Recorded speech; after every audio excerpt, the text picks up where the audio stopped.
வணக்கம் நண்பர்களே, வாழ்க வளமுடன். அனைவருக்கும் திருக்கார்த்திகை தீபத் திருநாள் நல்வாழ்த்துக்களை தெரிவித்துக் கொள்கிறேன்.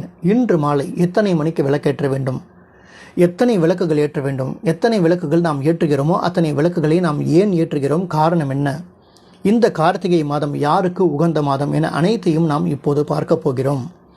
சரி, எத்தனை மணிக்கு விளக்கேற்ற வேண்டும்? திருவண்ணாமலையில் தீபமேற்றிய உடனே அதனை நாம் நம்முடைய தொலைக்காட்சியில் நேரலையில் கண்டுகளிக்கலாம். திருவண்ணாமலையை தீபமேற்றிய உடனே நாம் என்ன செய்ய வேண்டும்? பூஜை அறைக்கு சென்று அண்ணாமலையாருக்கு அரோஹரா என்று சொல்லிய பிறகு முதலில் விளக்கு எங்கே ஏற்ற வேண்டும்? முதலில் வாசற்படியில் 2 விளக்குகளை ஏற்ற வேண்டும். வாசற்படியில் 2 விளக்குகளை ஏற்றிய பிறகு அந்த விளக்குகளை வைத்துக்கொண்டு மற்ற 27 விளக்குகளை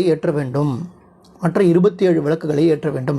அந்த 27 விளக்குகளையும் உங்களுடைய வீட்டில் எல்லா அறைகளிலும் வைக்கலாம். கழிவறையிலும் கூட வைக்கலாம். எந்த விதமான ஒரு தவறும் கிடையாது. எல்லா அறைகளிலும் வைக்க வேண்டும். குறிப்பாக துணிமணிகள் இருக்கும் இடத்தில் வைக்கும்போது மிகவும் கவனமாக இருக்க வேண்டும். நான் சொல்லும் காரணம் புரிந்திருக்கும் என்று நம்புகிறேன். சரி, அடுத்ததாக ஏன் 27 விளக்குகளை ஏற்றுகிறோம்? காரணம் என்ன? 27 விளக்குகள் என்பது 27 நட்சத்திரங்களை குறிக்கிறது. இந்த மாதம் யாருக்கு உகந்த மாதம்? சிவனுக்கு உகந்த மாதம் என்பது அனைவருக்கும் தெரிந்த ஒன்று. சிவனுக்கு மட்டும் உகந்த மாதம் கிடையாது, இது முருகப்பெருமானுக்கும் உகந்த மாதம். காரணம் என்னவென்று கேட்டால், முருகப்பெருமான் கார்த்திகை பெண்களால் 6 பெண்களால் வளர்க்கப்பட்டவர் முருகப்பெருமான். ஆகையால் இந்த வழிபாடு முருகனுக்கும் உகந்த ஒரு வழிபாடு. 27 விளக்குகளை ஏற்றி வீட்டில் உள்ள எல்லா அறைகளிலும் வைத்து ஏற்றி முடித்த பிறகு குடும்பத்தினர் அனைவரும் ஒன்றாக உட்கார்ந்து கொண்டு, பூஜை அறையில் ஒன்றாக உட்கார்ந்து கொண்டு அனைவரும் ஒன்று சேர்ந்து சிவபுராணத்தை படிக்கலாம். சிவபுராணத்தை படித்து அன்றைய தினத்தை சுமூகமாக முடிக்கலாம். அதாவது இப்படித்தான் இந்த வழிபாடை செய்ய வேண்டும்.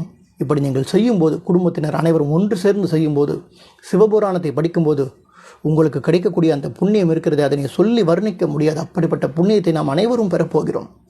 ஆகையால் அனைவரும் இந்த திருக்கார்த்திகை தீபத்தன்று விளக்குகளை ஏற்றி சிவபெருமானையும் முருகனையும் வழிபட்டு அவர்களுடைய அருளாசையை நாம் அனைவரும் பெறுவோம்.